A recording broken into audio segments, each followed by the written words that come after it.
Chapter 14. Above all else, guard your heart, for it is the wellspring of life. Jojo arrives 2 hours after dawn and right in the middle of our meager breakfast. Swiftly rising the anchor, Captain Ratty takes Island Diver a couple of miles offshore to a shallow reef where the water visibility will be clearer.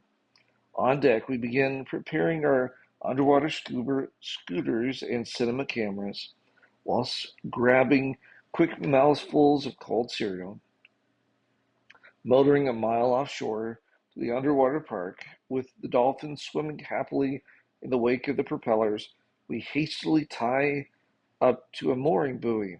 The buoys were placed to keep dive boats from dragging their anchors across the fragile reef, which can damage the soft corals that give the Princess Alexandra underwater park such a colorful habitat for the diversity of tropical fish and colorful crustaceans. Captain Ratty has already explained that JoJo is pretty much like any other teenager. If something is fun and exciting, he wants to share in it. But if the dolphin gets the least bit bored, his presence is history. So the team wastes no time getting into the water, minus their jealous chief diver. Clay Wilcox and Mark Blessington have been chosen as the subjects for this film. Since JoJo moves so rapidly, there is no room in the water for an underwater still photographer who might get in the way of Michelle's cinema camera. Standing at the stern of Island Diver, I watch the team's flippers disappearing downwards into the froth of swirling bubbles. Occasionally, JoJo surfaces for a quick breath or two of air. Then he briskly disappears back beneath the water. I watch as several times JoJo excitedly leaps completely out of the water before plunging back into the fun activity below. Obviously, everyone is having a great time as I stare longingly at the streams of buoyant bubbles popping gaily to the surface. Looks like they're having a lot of fun, observes Captain Ratty over my shoulder, which doesn't add anything to my mood. And then he says, "We've got company." I see a red catamaran approaching from starboard. The fast sailboat has only one keel in the water as it swoops alongside Island Diver like a predatory bird, then quickly departs, leaving a tall, athletic woman in a gray one-piece swimsuit in its wake. She swims gracefully across the water, arriving at Island Diver's swim step. "Good morning," she says in a musical voice. "Steve, meet Rebecca." Captain Ratty offers introductions. "Rebecca, this is Steve." I invited Rebecca out because she is JoJo's girlfriend. "I am not his girlfriend," objects Rebecca, who is shaking salt water from her long red hair. "We just like each other a lot." Having not seen Rebecca's legs or feet, I'm easily imagining that this young lady could be Ariel, the Little Mermaid from the Disney series. They share the same laugh. "The dolphin is madly in love with her," argues Ratty, as if to prove his words true. JoJo surfaces next to this beautiful mermaid and chirps happily. Rebecca nuzzles the dolphin, then pushes him away. "Go play with your new friends, JoJo." The playful dolphin just grins at her. "Go on," she encourages. "I know you love their toys." She's referring to the underwater scooters. As mentioned, JoJo has an obsession with propellers. A few moments later, Michelle and the rest of the team surfaces. Michelle needs to reload his camera, and the scooters require a quick recharge. As Michelle and I attend to our chores, Clay and Mark are completely distracted by the attractive presence of Rebecca. Young, single people should never be left alone, particularly with a dolphin presence who requires a lot of attention. As previously mentioned, JoJo doesn't deal with being bored very well, and the divers who are supposed to be entertaining him are, instead, sitting on the swim step flirting with Rebecca. "Where's JoJo?"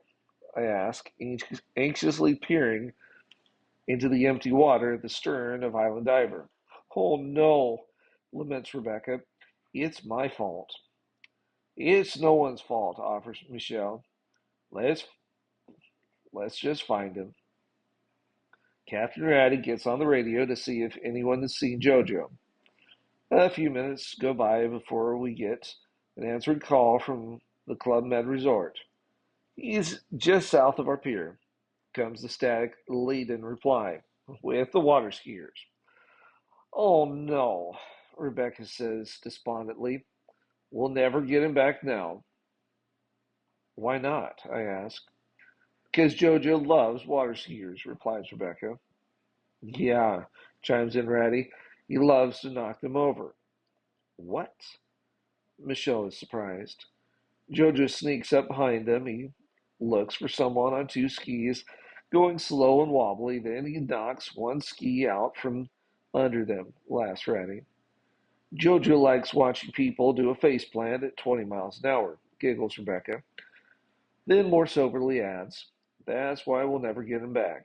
He's like a pirate who silently sneaks up their wake to attack without warning. We'll have to offer him live bait, throws in Captain Ratty. Live bait? Questions Michelle. The only thing more fun for Jojo than knocking over water skiers is playing with people being towed underwater. I, I volunteer to be to be towed bait, offers Rebecca. It's going to be a long tow. I think we need two live baits to double our chances of capturing Jojo's attention, says Ratty, looking at me in a speculative way. Michelle puts an arm over my shoulder and smiles.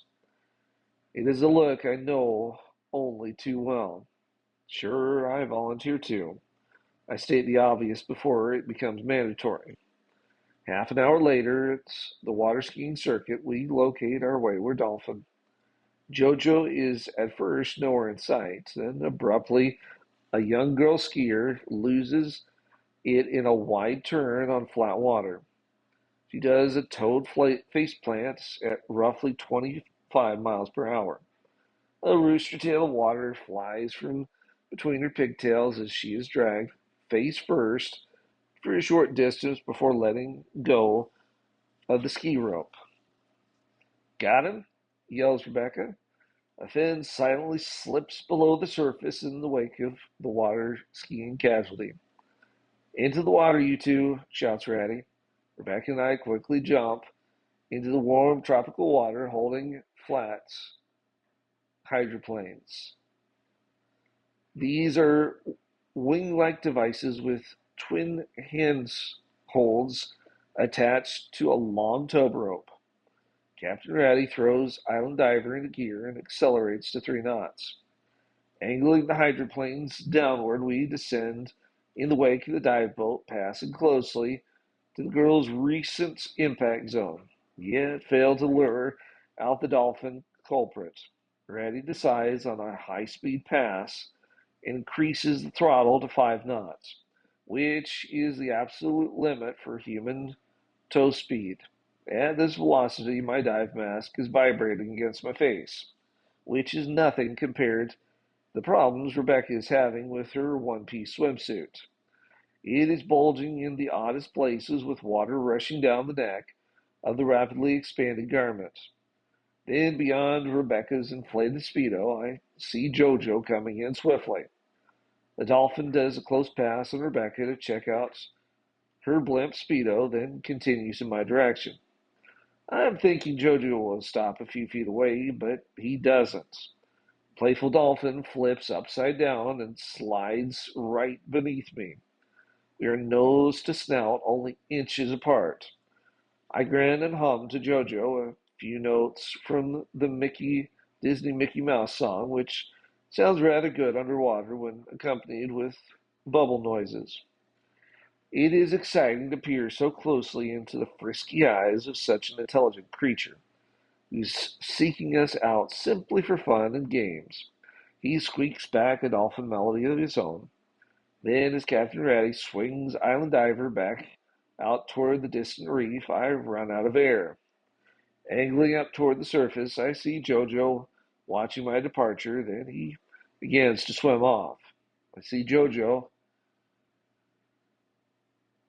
and think, does he think I'm shunning him? I wonder to myself. Lingering only long enough for a quick breath or two, I quickly descend and hum shrilly in my best Mickey Mouse voice for the departing dolphin. The dolphin is almost out of sight when he sees that I'm back underwater. Jojo swims in gaily, flips upside down, and peers happily into my faceplate from 2 inches away. As long as I am underwater, Jojo is content to follow us upside down, but every time I surface for air, I can't linger because he becomes distracted and threatens to leave. My arms are becoming rubbery from exhaustion, yet Rebecca is gamely hanging on. Finally, we arrive at the shallow reef. As Island Diver slows, I see Mark and Clay leap into the water with their scooters, followed closely by Michelle with his underwater cinema camera. As Jojo descends to play with his machine-propelled friends, Rebecca and I wearily surface to rest on the stern of the boat. An hour later, Mark and Clay have exhausted their underwater scooters' battery charge, and Michelle is again out of film. Jojo has once more slipped off, only he hasn't gone very far.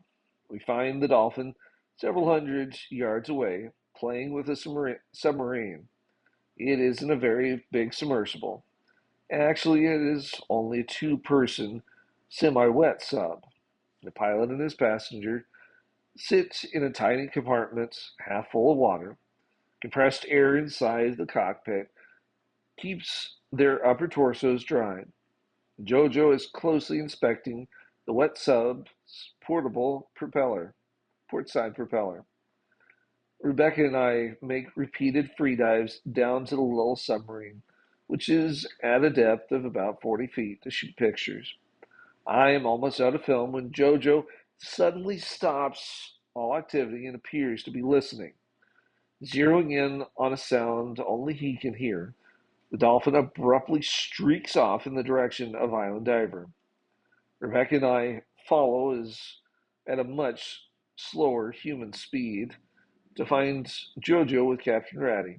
The skipper is in the water at the stern of the old dive boat. He is laboriously turning one of the big propellers by hand. Jojo hovers over his shoulder, loudly encouraging. Captain Ratty, with squeaks and squeals as he barely manages a quarter turn of the big propellers with each effort. Yet Jojo is thrilled with the tiniest of results. I shoot my last frame of these two strange friends. Both of them are eccentric by the standards of their peers. Jojo behaves like no dolphin normally would and finds himself a loner in a semi-human water world. Captain Ratty, strange by the simplest of standards, he is a man happy and content to be doing exactly what he desires. Who am I to judge what is normal or right? I think to myself, when both of these individuals are obviously content with their chosen place in the world, that is key.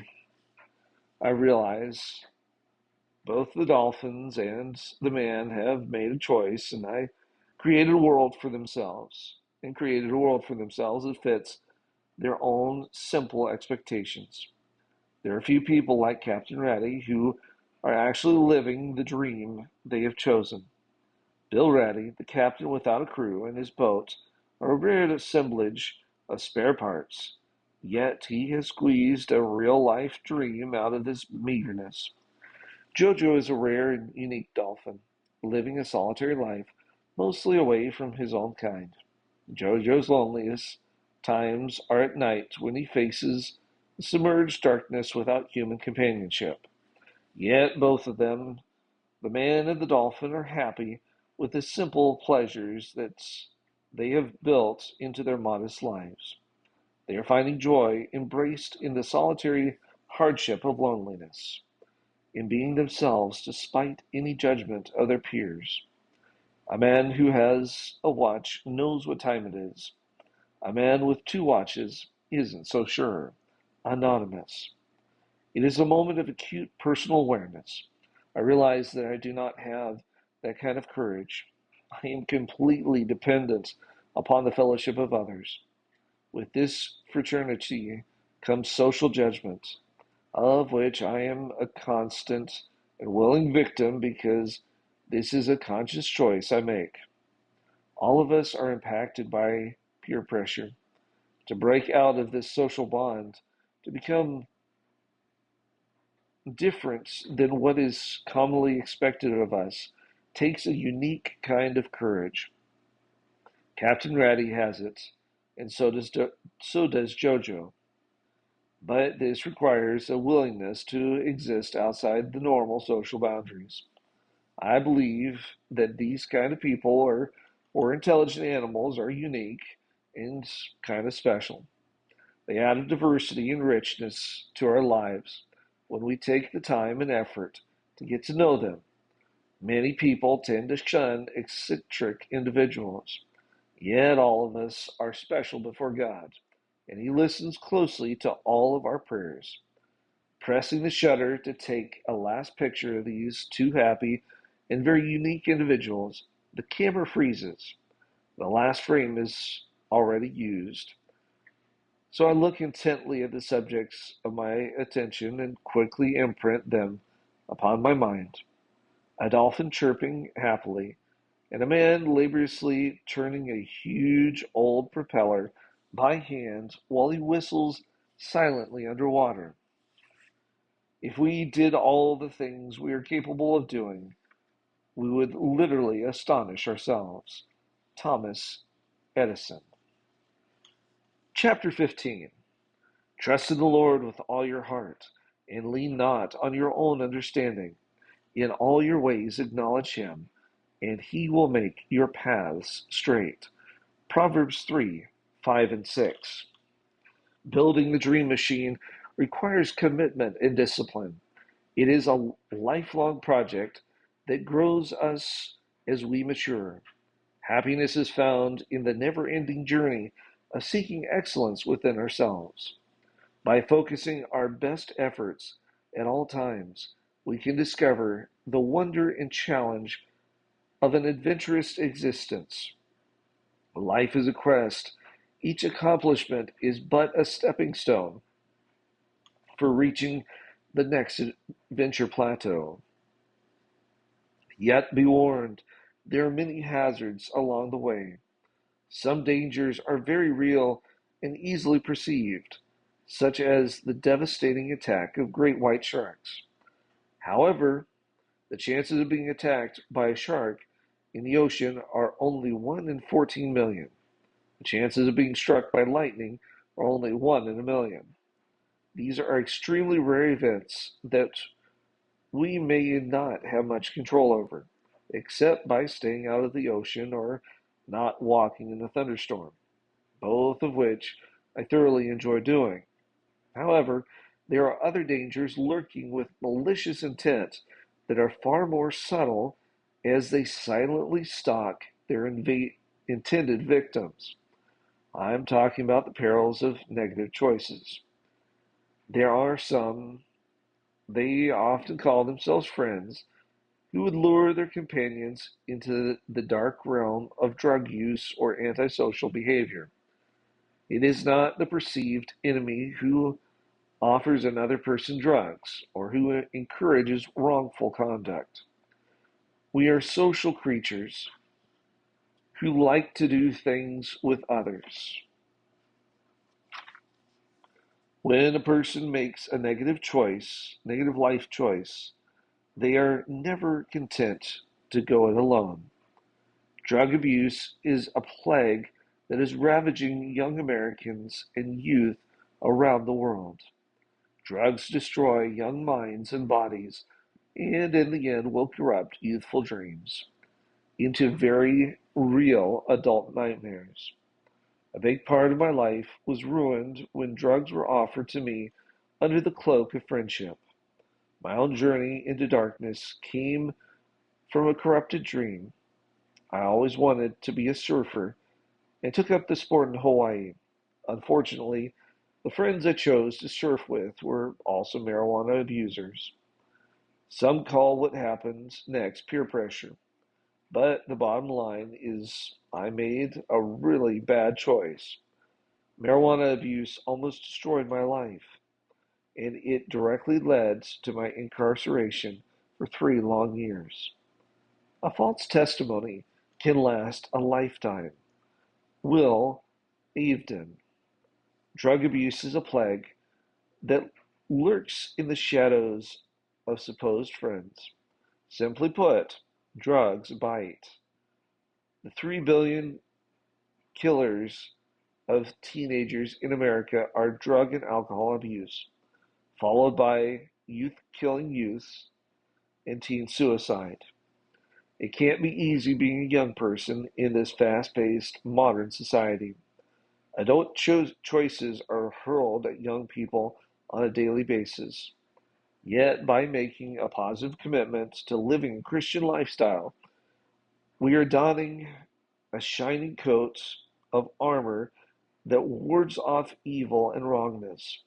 By picking up the gleaming shield of Christ, each of us can become a radiant beacon of hope to others.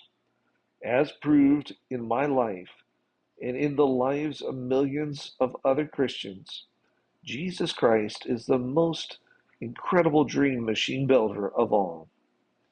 Be self controlled and alert.